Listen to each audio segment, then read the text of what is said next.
Years ago, I had a partner, and he come and he telling me, I say, I have worms, boy. So I sent him for some worm medicine.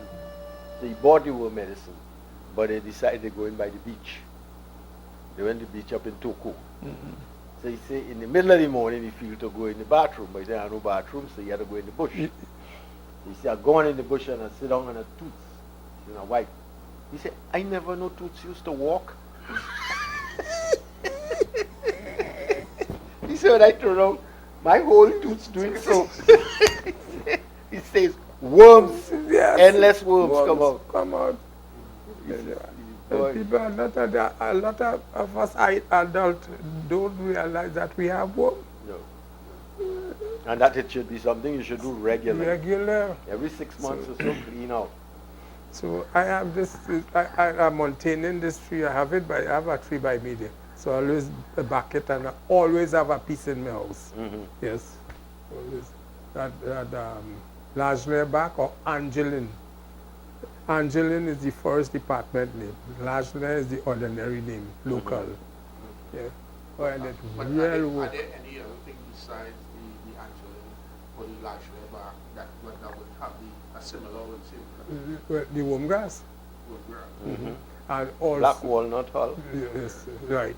And also that the worm grass too, would you believe is your energy grass, you know, if you're stressed out and tired, and you use that tonight when you're going to bed, you get up strong in the morning and while you lie down, it put back the energy back in your body. You get up good, powerful. So these herbal remedies have positive, I don't want to say side effects, No, additional effects. Additional effects, yes, it's a fact. Because I could remember this jigger bush is also for your upset stomach. And that morning I get up and my stomach will real bad, just run outside and get 2 leaves and boil that and drink that. In this 5 minutes after I drink it, everything get normal. That jigger bush. That jigger bush. It's very good for upset stomach. Okay, so yes, and we here. So, tell us about the candle bush. This all right. This candle, this amount that you're seeing here in my hand, it's for the diabetes. Mm-hmm. Diabetes. For the audience, this is candle bush. That's yes. I sure you see it growing in the fence. Right. It's bare candle. Yes. Long, long stem like a candle. That's it. And Mr. Wallace is going to tell you what they use it for. It is used for diabetes. This amount you will draw it in 3/4 cup of water, and you draw it for 1 hour, and you sip it after that. Please don't use it tomorrow, please God, unless you check the sugar and see what it is going on, because you could get yourself in a coma. It will be too much today and tomorrow. So once, and at least let a week pass before you could use it again, like this. And this one is for your belly fat. The same candle is for your belly fat. And this one you're using, the 2-liter bottle is your course of water. And you will put all this to boil and monitor this when it's boiling. 2 minutes boiling. You take it off the stove and you let it draw out. As a matter of fact, you do it evening time, so you let it draw out whole night. In the morning, you strain it. I use a kerchief, strain it, put it back in the bottle, and you start drinking 3/4 cup every night you're going to bed. And that will take care of your belly fat, slim you down. In Jesus Almighty name. You use the term 3/4 cup. What size cup are you? Your ordinary teacup in the kitchen. Your ordinary teacup in the kitchen. Right, Your so teacup. No. No, your ordinary. You're talking about the small teacup. No, the ordinary, the standard medium cup. standard cup in your kitchen. Right. That is what that cup you're talking about. Good. What we have here again. Tell us about this one. This is what you called wild thyme. This is for asthma. This is growing in your This yard, grow in your yard, in the or damp areas. damp areas. All when you plant your flower plant, you will see this pushing up all between it. And this amount, you'll be boiling this in the ordinary teacup, 3/4 cup of water, and you got to have the asifesita, the liquid, to go with it. And for an adult, you will put 5 drops of asifesita into it after you boil it. And you will drink that Monday, Wednesdays, and Fridays, going in for 2 weeks. Time the 2 weeks up. Before the 2 weeks up, your asthma cure, and you're good to go. It's asthma. Wild thyme. There we have it. Yeah, yeah. A cure for asthma, right in your yard, and you don't know. You don't know. So what is let's call it The- nebulizer? the- You got to run week hours in the hospital for. Sure. And you have it right there. Yes, yes. You have it in your yard. You have a very nice. There are things in Chinese medicine that does the same thing to it. Mhm. Yes. No, not the. Or this is what you call the red clover. This is for your prostate. Also, it works for your cancer cells. It prevents your cells from developing up to be cancerous. And while women drinking it, it works for our prostate glands.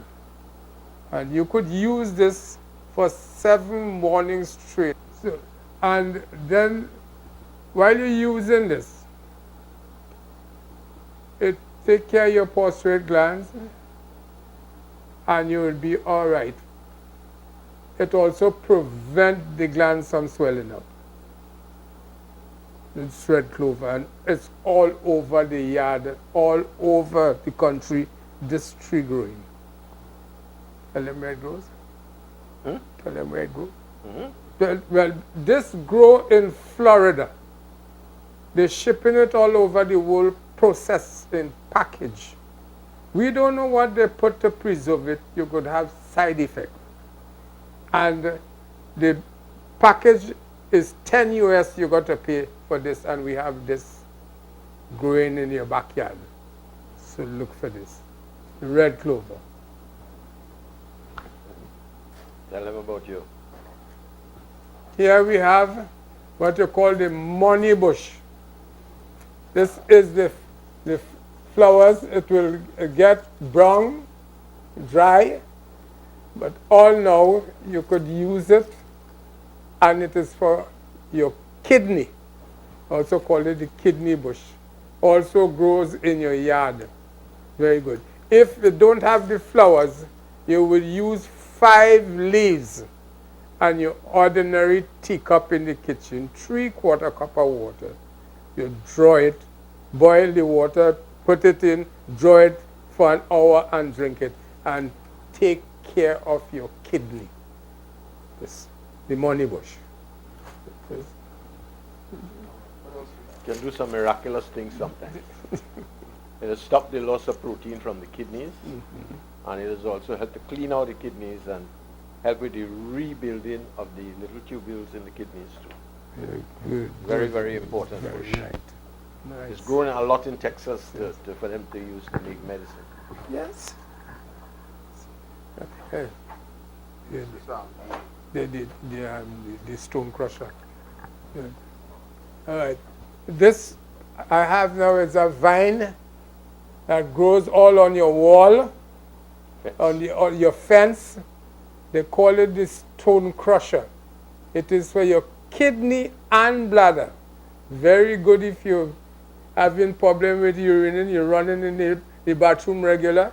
It control that. And also using this in 7 days time, it will melt the stone and you pass it out. Very good, the stone crusher.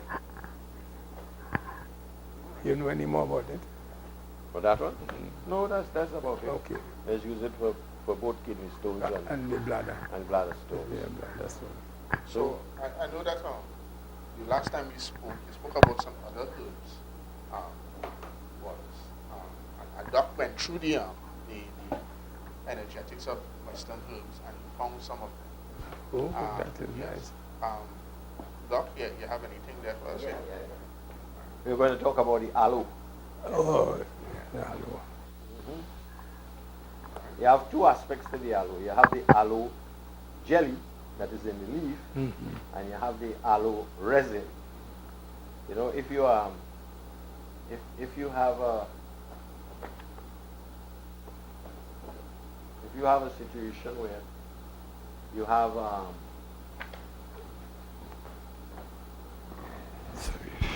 constipation.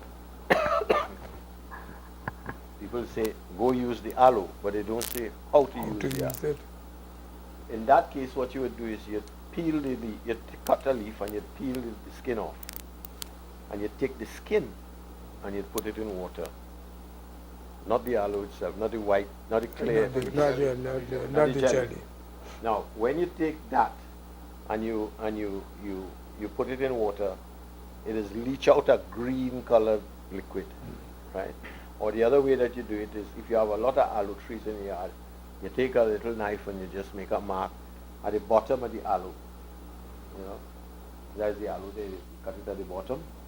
And when you cut it at the bottom, a sap leaks out, a green colored sap. And you leave that and it dries. It gets hard, it's like a crystal, right? And you take that and you put it in a bottle, right? Or you could use the outside of the leaf. That green liquid, you take a small amount, right? I would say about 1 to 2 mils. You put it in water and you drink it. Now it does two things. It helps to soften the stools, and it also helps with the peristalsis of the large intestine. The other thing that I've seen it used for is they use it for diverticulitis. Now diverticulitis is when you have your large intestine and it makes little pouches along. And stuff can collect in it and cause inflammation and things like that. Now if you take the gel over a long period of time, you find that what it does is it cleans the bowels. Right? But not only does it cleanse the bowels, after a while it starts to pull the pouch back in. So that after a few months, what happens is the diverticulitis is cured. Right? In fact, the Chinese herbal pills made with aloe and 1 or 2 other things that are used for diverticulitis. That works quite well. Right? But you don't have to go and buy the pills if you know what you're doing. You can go and pick your plant outside. peel off the outside, right? I see people using aloe as a decoration. Yes. To decorate adorn the yard. And I wonder if they know that it is a medicine that they have in front of the house like that. I don't think foods are anything, right?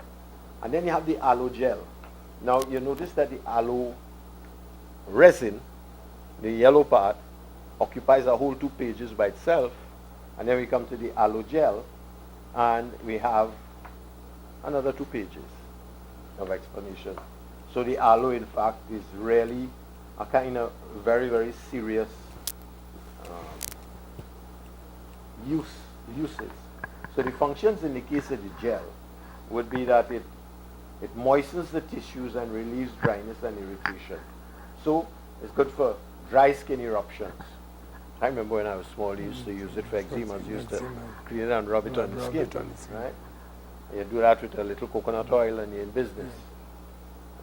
It's good for burns, scalds, sunburns, radiation damage. I've seen it used for sunburns very effectively. You go in the sun and you get burnt all up here. You pick the thing, you take out the gel, and you do that, right? It's good for skin ulcers, varicose ulcers on the legs. You know, what you do is you take it and you literally pack it into the sore. You know, in Chinese medicine, one of the things that they use for varicose ulcers is they take the shell of the turtle or the tortoise. You know the tortoise you have in the swamp? They take that, Well, you know, you eat tortoises. You can Yes. cut it out and make curry and things like that.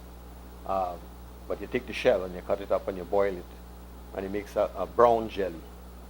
Now that brown jelly, the constituents of that brown jelly is almost the same as the ligaments and things that you have in your feet.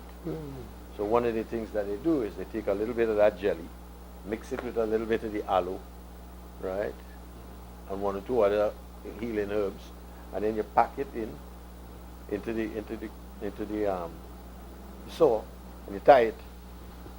You probably put some stuff to help with the circulation, right? Then it will myrrh, a little frankincense and things like that. Also make it anti-inflammatory. And then you wrap that and you leave it there and you change it every day. And what happens is it helps to heal the wound very, very quickly.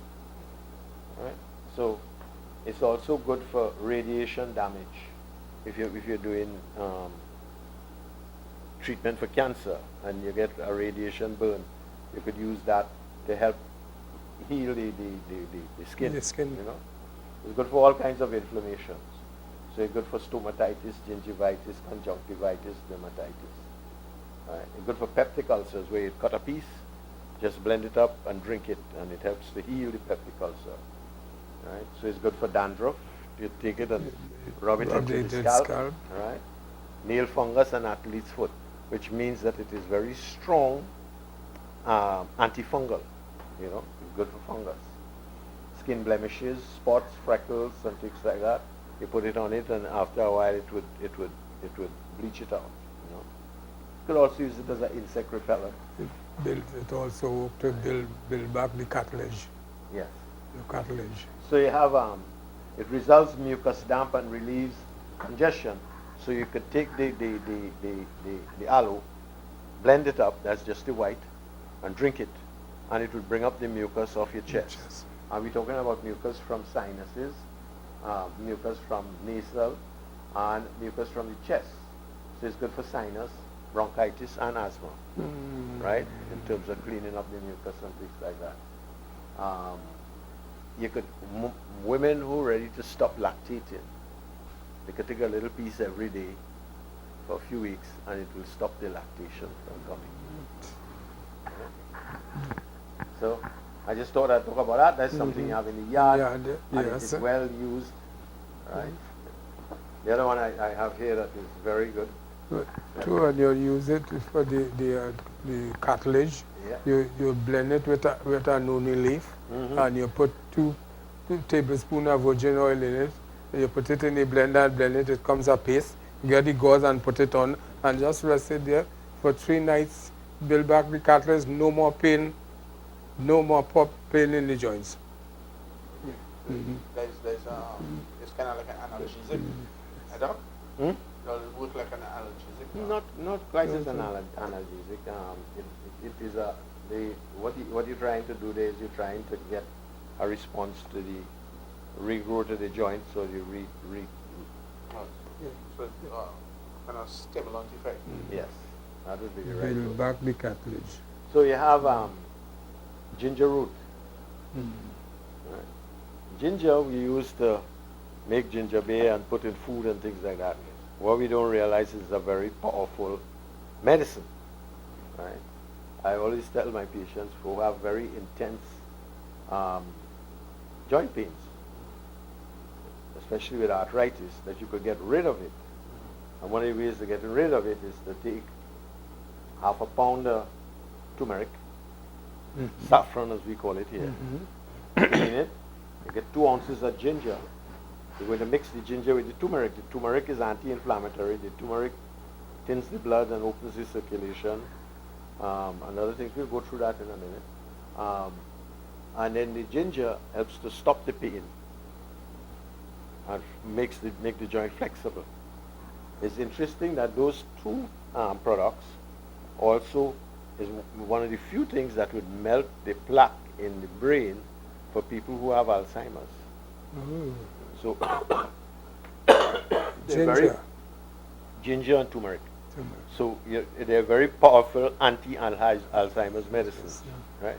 So you could get a half a pound of turmeric, saffron as we call it, 2 ounces of ginger, clean them, put them together, put them in the blender, blend them.